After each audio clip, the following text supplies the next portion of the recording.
Dak Prescott is getting a new deal, and before you get all upset about it, please allow me to explain. Mike Fisher reporting from Frisco, home of the Dallas Cowboys. Dallas Cowboy fans, you, highly aware of the cap hell concept, the cap hell accusations that are hurled annually in the direction of team owner Jerry Jones's football club. And here we go again with the panicky accusations, and here we go again with the already built-in solutions.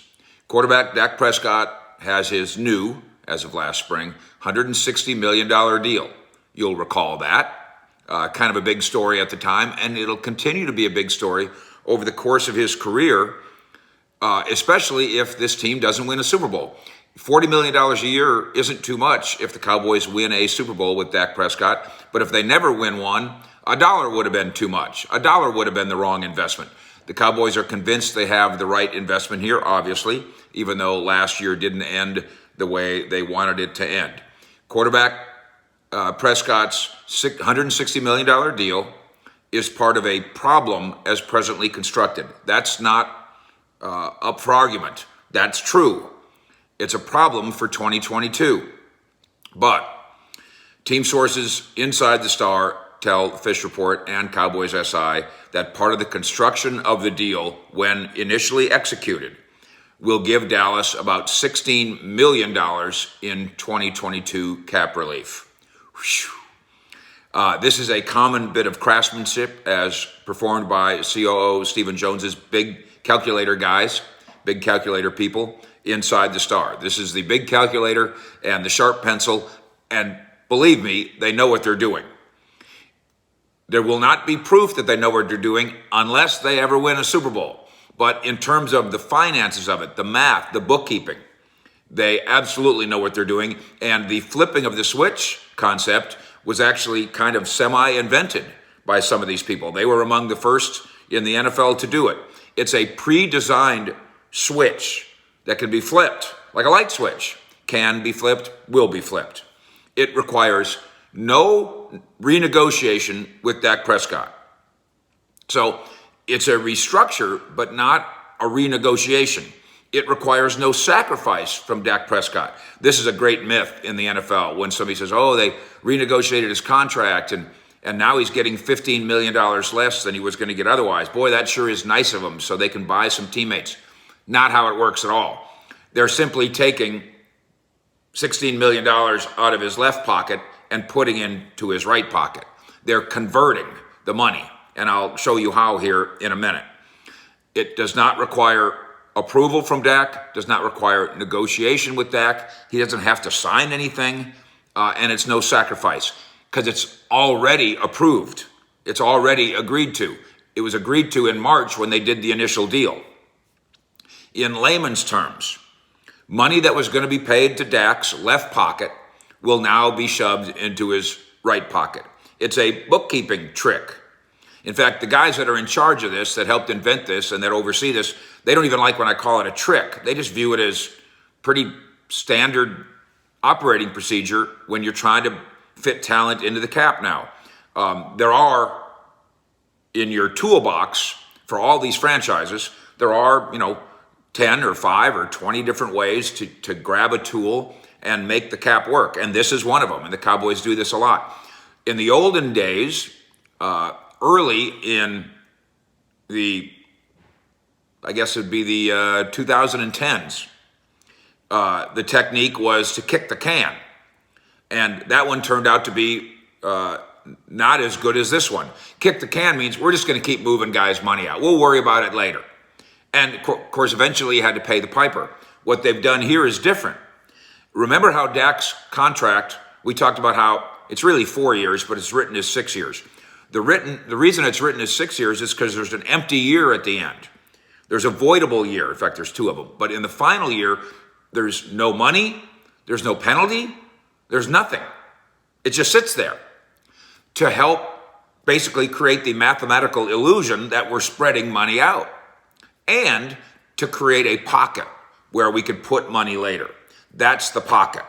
The schedule for salary in the final year of his contract when Dak is 33 years old is presently 0. This move figures to change that. Now, best scenario, obviously, Dak's still playing at age 33, which seems highly likely, and that $40 million or whatever is not a very exorbitant salary for a guy playing at age 31, 32, 33 in years 2004, 2005, 2006. Somewhere in here, we should probably note, over the course of the next 6 years, they may go back to Dak and really do a new deal. In fact, he may go in there and say, hey, look at the price of doing business now. Now quarterbacks make $80 million and I'm only making $40. And they'll cross that bridge when they come to it. But they have him under contract through 2026. And when they flip this switch, they'll do that within the next 5 weeks or so. That money from 2022 will be pushed forward, but not in an artificial way. It'll be put in an existing year. It'll pay the cap for Dak for that year, and he'll still be playing in that year as he's only going to be 33 years old. Best scenario, he's still playing, earning the money, playing well, and we look back on 2022 and go, man, that was a bargain. We moved money out of 2022, moved it into 2026. He still got his $160 million. And yay, the Cowboys won the Super Bowl back in 2022. Remember, it wasn't that great, and they're still contending. Dak still gets his money.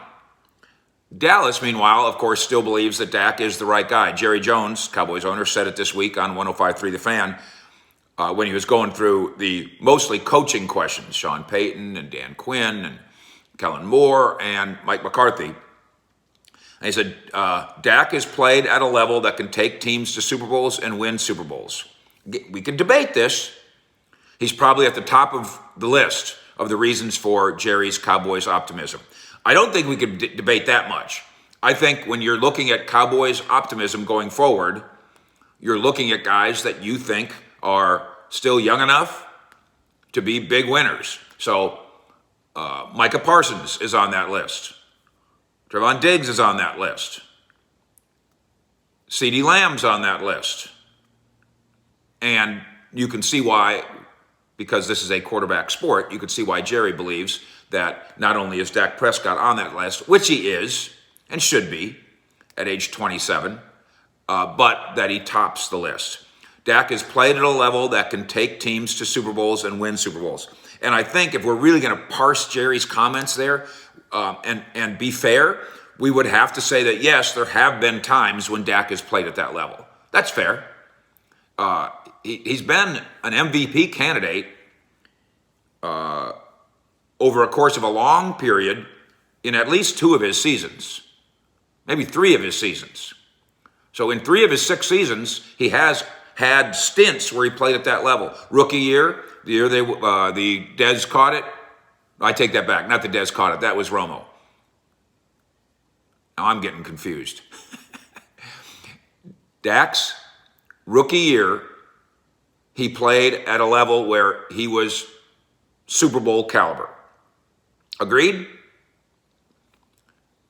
Dak this year had a stint till he hurt his calf when he was playing at a Super Bowl level. Don't test my memory beyond that, but those 2 count for me.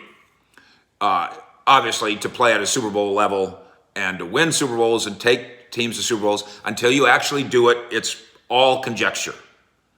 But the Cowboys are betting on this. They bet $160 million, of course, on this. And now they have built into that contract a way to make it last and last and last, cap-wise. This singular move, and again, a move fully mapped out in advance, does not make the Super Bowl magically appear. Unfortunately, it doesn't work that way. And it doesn't make disappear entirely the financial challenges that Dallas has. The Cowboys, as we sit here now, are $21 million over the $208 million cap. They're $21 million. Flip this switch, as the Cowboys will do in the coming weeks, and now instead of being $21 million over, voila, you're only $6 million over.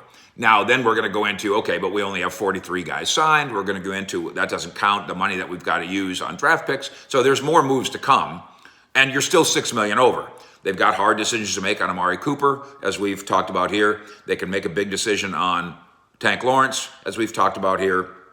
And they'll say goodbye, almost certainly, I think, to the Dalton Schultzes and the Connor Williamses, who somebody else, and Leighton Vander Esch, somebody else might want to pay more than Dallas wishes to pay. Not can pay, wishes to pay. Because you can pay anybody anything, and you just kick the can. Cowboys aren't kicking the can here. They've already got it built. They're not knocking it down the street to some around the corner where you can't see it. They can see it, and it's 2026. The restructuring of this deal, of the contract given Dak Prescott, the richest contract in franchise history, is coming.